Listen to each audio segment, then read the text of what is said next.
In this video, we're going to be solving equations involving fractions or absolute values. Let's get started. In our first example, we have 2 over x equals 3 over x minus 2 minus 1. What we want to do here is we want to get common denominators, so that way we can just kind of cancel those all out. So let's begin by doing that. So we have 3 fractions, fraction 1, fraction 2, and fraction 3. We want them to all have the same denominator. So if we take 2 over x and we see what does 2 over x not have, we see that 2 over x is missing the x minus 2 from fraction number 2. So we'll go ahead and we'll multiply its numerator and its denominator by x minus 2. And so that is going to give us, and we'll distribute, so we'll have 2x minus 4 over x times x minus 2. So that was our first fraction. So now we're going to take our second fraction, which is 3 over x minus 2, and we want to know, what is that missing? Well, that's missing the x from our first fraction. So we're going to go ahead and multiply that out, and that's going to give us a 3x over x times x minus 2. And then our third fraction is a 1, which is really 1 over 1. So what's that missing? Well, that's missing the x from the first fraction, but it's also missing the x minus 2 from our second fraction. So we'll multiply that, and that's going to give us an x squared minus 2x over x times x minus 2. And now if we look, all of our denominators are the same. So we can put those back in that same order we had, of fraction 1, fraction 2, and fraction 3. So we have our first fraction set equal to 3x over x times x minus 2 minus x squared minus 2x over x times x minus 2. And now because all of our denominators are the same, we're actually able to cross those out, and then we're just going to need to remember that x isn't going to be allowed to be the answer of 0, and x will not be allowed to be a positive 2, since putting those solutions in would give us denominators of 0, which we can't have. And so now that's going to leave us with a 2x minus 4 equals 3x minus x squared minus 2x. So we'll go ahead and we'll combine our like terms, and that gives us a 2x minus 4 equals a negative x squared plus x. So we're going to go ahead and move everything over to the same side. And so we're going to move over our 2x, so we'll subtract 2x from both sides, and we're also going to move our 4 over. So we'll add 4 to both sides, and that's going to give us 0 equals a negative x squared minus x plus 4. And we're going to go ahead and we are going to try and factor this. Now what I want to point out is a small something that a lot of people do, and that I did. If we take a look at our first fraction, remember that said minus, so we're actually minusing all of that. So we need to distribute that minus sign. So before we can do this, we actually need to distribute that, so that gives us a 3x minus x squared, but that's going to be a plus 2x, which is going to make a huge difference. Because when we combine our like terms, that's going to give us that negative x squared plus a 5x, not a plus 1. So again, that's going to make a huge difference. And that's a mistake that a lot of people make, and they don't catch it. So you need to make sure that you're distributing that minus sign to all of the pieces from that fraction. So now we're going to go ahead and we're going to move everything over to one side.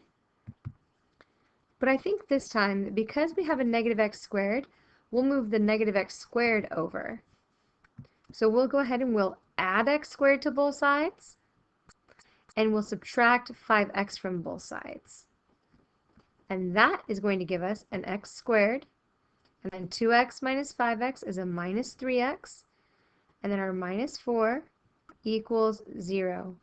And from here, we're going to want to factor that. And when we factor that, we want two numbers that will multiply to negative 4, but they will add to a negative 3. So if we use a negative 4 and a 1, that will satisfy that. So if we have x minus 4 times x plus 1, and we set that equal to 0, then we can do the zero product property, where we take our x minus 4 and we set it equal to 0, and we take our x plus 1 and we set it equal to 0, and solve. And that's going to give us a positive 4, and that's going to give us a negative 1. Now, don't forget that you always need to check your answers to make sure you find any that might be extraneous. So I've already checked these, so to kind of save us time, I've already plugged these values back into our equation, and they both work.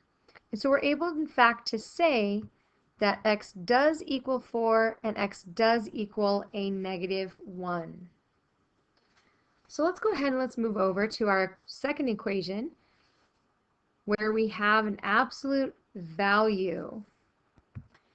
So here we have the absolute value of x squared minus 3x equals negative 4x plus 6. So to solve an equation involving an absolute value algebraically, you must consider the fact that the expression inside the absolute value symbol can be positive or it can be negative. And that's going to result in two separate problems that we're going to have to solve. The first problem will say that our x squared minus 3x is positive, and we're going to set that equal to our negative 4x plus 6. But remember, we have to think that that inside could also be negative. So we also need to go, hey, what's on the inside could also be a negative. And so now we're going to go ahead and answer our first one. And so we're going to add the 4x. And we're going to subtract our 6 at the same time to kind of save us a step. So now we have x squared plus x minus 6 equals 0. And then from here, we want to know, can we factor this? So are there two numbers that will multiply to a negative 6 but add to a positive 1? And if we use a positive 3 and a negative 2, we should be able to do that. So x plus 3 times x minus 2 equals 0. And then we'll go ahead and separate those using our zero product property. So we'll have x plus 3 equals 0 and x minus 2 equals 0, which will give us an answer of negative 3 and an answer of 2. Then we're going to come over to our other equation, and we're going to start by distributing that negative sign. So we have negative x squared plus 3x equals our negative 4x plus 6. And then we're going to solve. So we're going to move over, because it's a negative x squared, we're going to move that over. So we'll add our x squared and subtract our 3x at the same time. So here we'll have 0 equals x squared minus 7x plus 6.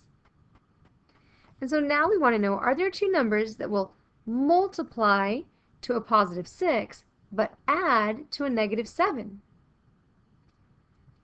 And if we use a negative 6 and a negative 1, we can make that happen. So if we have x minus 6 and x minus 1, we set that equal to 0. Then we can split those apart using the zero product property and solve for x. And here we see that this is going to give us a value of x equals 6 and x equals 1. But don't forget, you need to check your answers to see, do they work or are they extraneous? And when we plug these back in, we see that our negative 3 checks out, but our 2 does not. That's extraneous. And we see that our 1 checks out, but that our 6 doesn't, and then it's extraneous. And so that's how you solve equations that have fractions or absolute values.